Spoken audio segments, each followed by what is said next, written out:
So I have to admit that you say to me Anthony Rapp musical short film soul. It could be about, I don't know, soup, and I would watch it.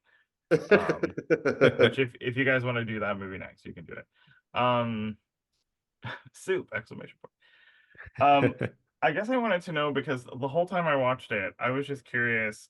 We don't have a lot of musical thrillers. We don't have, I mean, we have lots of things about like revenge and, hidden identities and things like that. But I mean, like, we don't have a lot of, I don't want to say horror, but we don't have a lot of musical thrillers. So I was wondering why you both think that is. I You mean, want to it's take a it's take? a yeah, I think it's a genre blend that I think is super interesting, which is why I wanted to make this. But you're right, like we haven't seen that a lot, and I think it's tricky. I think uh, it's it's the kind of because both genres are a little larger than life, right? The thriller Mhm. horror genre and musicals, uh, it can fall into, it can go into a comedy place pretty easily. And I really wanted to try to do something that, while yes, it has some humor in it, ultimately, hopefully it really makes you feel something and it's genuinely scary and suspenseful. I'd love to see more things like this. I think Sweeney Todd is probably the closest reference point I have for Mhm. something that's genuinely scary, and also a wonderful musical. And I think that, yeah, Jacob's hit right on the money in terms of like they're both super heightened genres, Yeah. um, with a lot of room for big characters and big emotion. And so like it makes sense that they're just out of this world enough to where you could like meld them together. Yeah, I remember in theater school when they told us the reason why people start singing in a musical is because they cannot articulate with words what their thoughts, and they can't convey that. So that's why they sing, because it's a heightened form. And I thought the thing that when I rewatched this like 5 times because it's so easy to watch and it's so fun, as disturbing as that sounds. It's just that every single time I watch it, I'm like, okay, I'm going to get to the point where he just can't hold it in anymore, and then the song starts, which I think for me is very thrilling. So yeah. Yeah, it Um, is. It's very true, right? It's like it's when words don't cut it anymore. That's when characters have to start singing. And it's when you're doing a horror thing, it's like when the emotion, the tension gets so big, you like have to have a scare sequence, and they're kind of similar. yeah, There's a reason why I think they go together well. Mhm. yeah. Yeah, and also I wanted to say, I was gonna joke and be like, this is really just an indictment of the overworked nursing industry. That's what the film really is. Um, I want to talk about casting for a second, just because when I realized that, like, I already said stuff about Anthony Rapp, but I mean also just John Rubinstein, like the fact that you have these two people who I don't want to say from opposite sides of the musical theater spectrum. It's just like they are both well known for. I mean, I was obsessed with Pippin like crazy in college as well as Rent, and there is something I don't say comforting, but there is something very thrilling to me. I keep saying thrilling about seeing these two gentlemen acting off one another, and the fact that I'm so into John Rubinstein's performance and he's just sitting in a chair. Like I think that's a different kind of nod to, I guess we can say, the man in the chair from the Drowsy Chaperone. Yeah, I just what can you both tell me about casting and why you wanted these two in it? Because I think it's a dream. Yeah, I mean, look, we Anthony was the very first person, we thought of for this role.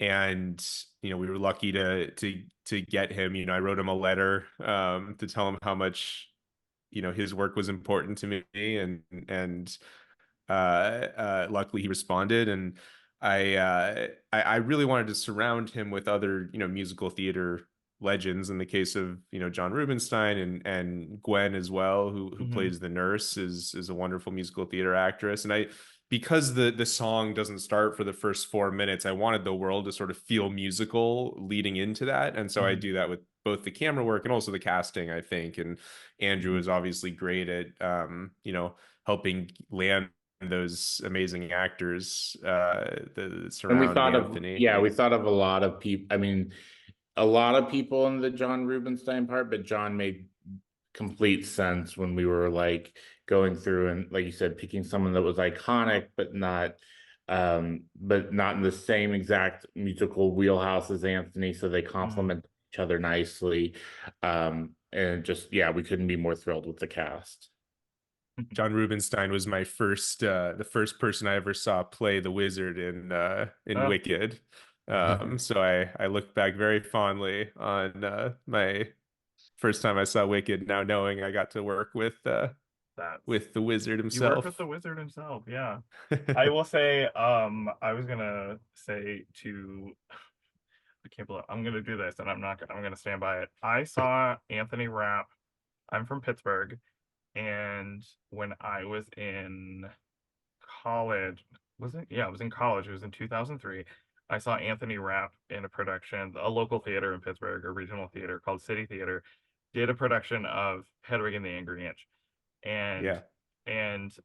I saw the final performance. They added a midnight show, and I might still have the playbill that is signed by Anthony Rapp because I was so upset. Anyway, which was Oh amazing. So, man. and by the way, he looks like he's like 30 years old. It freaks me out how young he looks. And I just think the score sounds so beautiful in his voice. That like high tenor note that he hits repeated every time he hits the word beautiful, I just like swoon. I mean, the Um first time I heard him sing it, like it was like, oh my God, it's like I'm listening to someone from my childhood singing this song, it's like like his voice is oddly so iconic. comforting. Yeah, it's like Yeah. yeah. Um I did want to ask about this is a geeky well, I should say this is a geeky question as if me talking to you to the whole time isn't geeky, you know. I just really loved a lot of references throughout here. Like a lot of visual references. I guess I just wanted to know, infusing a musical short with as much musicalness as possible. How do you do that without like I don't say without being distracting, but I mean I loved every second of it.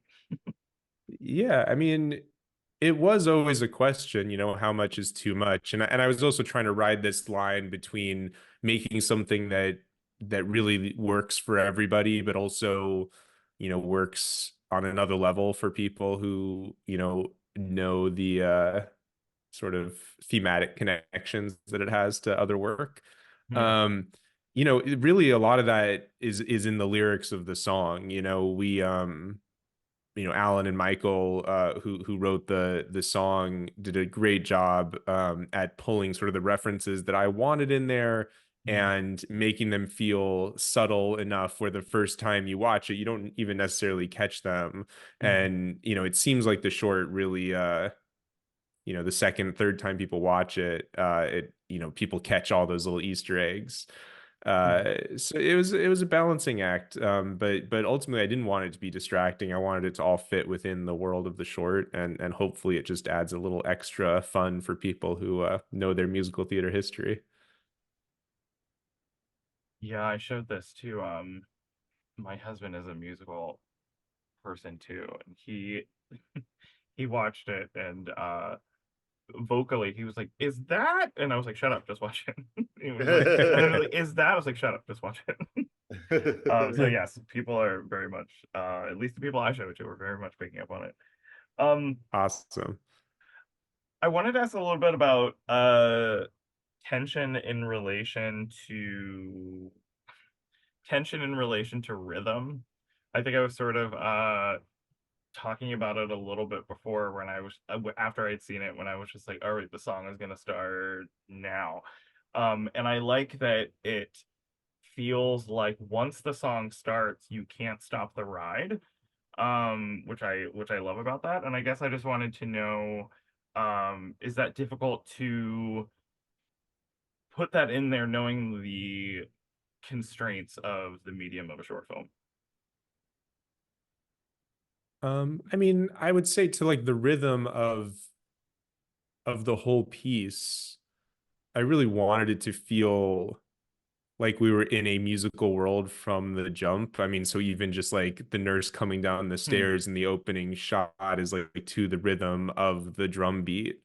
And visually, things like a perfectly timed whip pan, with a musical sounding, sound effect. Those little things I think help get us ready for the song when it comes. Hmm. And then also, look, for me, the big thing was like, it's hard to make a musical work on screen. And I I really wanted to kind of take the audience by the hand and slowly introduce them to the idea. And so Hmm. a big part of that was, the way the song starts. We worked really hard on making that intro feel very naturalistic. Hmm. And a big part of that too was like singing live on set. Like Anthony was singing live Oh. for a lot of the song, and all the big emotional moments. Like I wanted to feel that, the naturalism that comes from just having a real performance on set. Hmm. And I didn't want, the music to be guiding him. I wanted him to be guiding the music emotionally because it's like Hmm. stemming out of him. So we had a piano player on set that was like playing along in his ear, and I just sort of said like, forget the click track, forget about the tempo, like do it the way it feels real. Yeah, And then we'll sort of slowly bring the music in with you. I like that because he's he sets it in motion, and I never ever question that he is not in charge. Like he's sort of the conductor of the song. And I will say that the sound the sound design of the short, just even with like building up to the moment where the song starts and the knife hitting the board, that was very satisfying and oddly uh very exciting for me after I was watching it more than once. Awesome. Yeah, that was I that was love it. very weird. It was very weird that I was like, the knife's gonna drop, the knife's gonna drop, and here we go. It was really, really cool. Um, and I have to say about the space, I do feel like when we step into the house, I do feel like it felt like an entire world, almost like we're entering. I said roller coaster earlier, but it felt like we were entering like a really great ride. I like that it's period. All these things I love so much. Um, We were okay. really fortunate. We were really fortunate to find the location that we did, and like a location that had so much already kind of built into it, and just like the spaces kind of naturally flowed together. And we really fought Mhm. for this location. We even pushed the shoot a little bit to secure this particular house, because it was just so perfect for the vision. Was it an empty house, or is it just like It's It, a, no, it's a, it- it, they rent it out to productions and stuff like that. No one's mm, currently living in the house. oh, Yeah, okay. but it was what was great is like they had, there was some period specific furniture around, and then we had a great production Mm, designer, Sam, who like, brought in so much mm, great period stuff. And then, I worked with great DP Florian, and I sort of designed the whole dance sequence around the rooms there. yeah. Like when I figured out like, oh, this room could be closed off by these like sliding Hmm. doors, I was like so excited. And like I changed everything around to like make the sort of dance sequence work for that so it could become like sort of a proscenium and like the Hmm. curtains of a stage almost. He could use those to his I advantage. Oh my God. The way that he moves in this thing is really fun. And it's like the room whenever the three people are dancing like in a line and the camera is spinning around, I was just like felt like we were on a carousel, and it was just like really, I love that. And then now I have Uh, Rodgers and Hammerstein in my head. So it was that's very, awesome. yeah, that room also, like the way that is shot, it felt so big. It felt really big and major. Yeah, Yeah. it It was was big. it was, and some of that's camera camera work, but it also Mm, was physically just a giant room. It was that's crazy. big, and as the short went on, we wanted to sort of open it up more and more and get to the Hmm. bigger rooms, and and then Flo is such a good DP with everything, and then we got really lucky with like the timing we were shooting too, and where the light was coming in through the windows, and it was one of those things where it was like, okay, we had planned for these like streams of light coming through, and Hmm. Flo had all these lights ready to go to make that happen, and then just where the sun was setting at the perfect time happened to just kind of work on its own, and we were like, Hmm. oh my God, let's shoot immediately. We're losing light. Yeah, A there's lot the of that, yeah. yeah, there was the speaking about the theatricality of it, which is really sort of awesome that you can add so much theatricality in a contained space. And even something as simple as when the camera is on the old man and we can see behind him and the sister walks out, all she does is enter. The first time that I watched it, I very vocally went, "Ooh." It was just really like I was like, "What is happening? Like we're going on a journey, people. This is what's happening."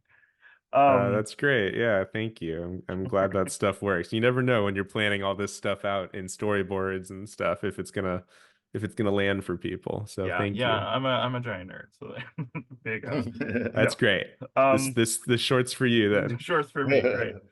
Um, I did want to ask about the moment, I want to say after the song when the event happened, I guess, if you will. I like how everything just kind of stops and there's that really great shot of the knife coming out. It just felt like I could even still hear the song playing, or it's like, it's echoing and leaving the space. And there's something about the way that John says the line, "I don't remember," and then there's a pause and he says, "Any of it." I actually thought that was very, it was sad and powerful, and I was just like, who knew that this was gonna take me there? I guess I just wanted to know, like, bringing us back into the reality of what the salesman is there for. Is that I feel like that's more difficult than it looks. It's not just like sound going away. Yeah, I mean, I think hopefully that's everything working together. That's, us sort of being invested in the story at that point. I mean, that moment is sort of what this was all about, right? Like Hmm. that was the initial idea, and everything was building up to that point. And I think the music and the movement of the camera and the characters had built up to such a fever pitch before that it is so striking to have Hmm. to go back to these like very static tableau like shots. um but yeah, I don't know. I mean, it is a mix of sound design and the lack of music in that Hmm. moment, and also just great performances. I mean, both Hmm. Anthony and John just really did a wonderful job, and and those are hard moments, especially for actors, because I tend to do these in all my work, every once in a while, where I like have the actors looking down the barrel at the camera, Hmm. and it's like it's so effective in a final film and in a final edit, but it's like weird for actors because they're not looking at their scene partner, they're looking at Right. a lens. Hmm. And but if you get actors that are game to do that and really can give it their all, it's so effective, because then as an audience you're like in their eyes literally. Yeah. Yeah. Okay. Um, I guess just a silly question to leave you two with. I want to know, just because we were talking about musical theater fanaticism, I just want to know if what musical you might be obsessed with right now. Just because I don't know. I listen to musicals nonstop. And I actually, before I ask that question, I have to say that I like that you basically take our, not our impression of Anthony Rapp, but you take what we love about Anthony Rapp, but make it dangerous, because he is such a warm, nice guy who has played really, sweet or nice characters before. And I like that you kind of take that and just chuck it out the window. Mm. Yeah. So yeah, that's all. Yeah. Yeah. Um, I loved the current production of Sweeney Todd. I thought mhm, this, me too. obviously tonally, there's, like as Jacob mentioned before, there's similarities in it, but but Annalie and Josh are just so extraordinary, and it just is such a stellar production. Yeah. Yeah, I mean it's pretty remarkable, and it's definitely the thing that like I want to fly back there to see again Mhm. as soon as possible. It's a great version of it. I, you know, a lot of recent musicals I've thought are quite incredible. I mean, I loved A Strange Loop, which, you know, unfortunately closed too soon, but like I love things that sort of take you in a new place. You know, I think musicals can do that, right? Where Mhm. they can introduce you to new types of characters, new ideas, new themes, in ways that are palatable and, you know, fun because there's music in it. Like one my favorite musical is Next to Normal, Mm. and it's a musical that like if it was, you know, not a musical, it would be so hard to watch because it's like so dark. Yeah. But as a rock musical, it's so lively and engaging and fun, and then gets you, you know, with all the emotions. And that's the kind of thing, you know, I want to be doing ultimately. Mashing up like style with like the style of the book of Next to Normal with the music is exciting, and I think that's what Trouble does. It takes the old school kind of musical familiarity, and it twists it and it turns it on its head, and that's what makes us so excited and invested in it. I will say one of my favorite memories of seeing any musicals, I saw a tour of Next to Normal come through, and we're sitting amongst all of these like older people who are clearly just subscribers, and like their wives drag them to the theater, and the amount of like old men that I saw like lifting their glasses and wiping the tears from their face, I was like, okay, the Yeah. power of theater. So yeah. Yeah. Probably the most I've ever cried in a show is every time I've ever seen Next to Normal. Oh, that's a hard one. It Yeah, is. it's what a great show. My dream um is to make that into a movie one day. We'll see. can you please cast Toni Collette as Diana?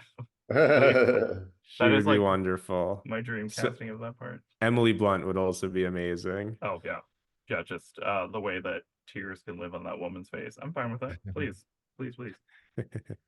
Well, thank you guys so much. Thank you for not rolling your eyes at me when I just geek out about musicals the whole time. I think it's a lot of fun, and it's just really entertaining with, and it has something to say. So thank you. I really enjoyed Thank it. you Thank for having you. us. Yes. Yeah. Yeah, appreciate it. Thanks guys. Stay safe, and good luck to you this season. Thank Thank you you. so much. Bye. Right.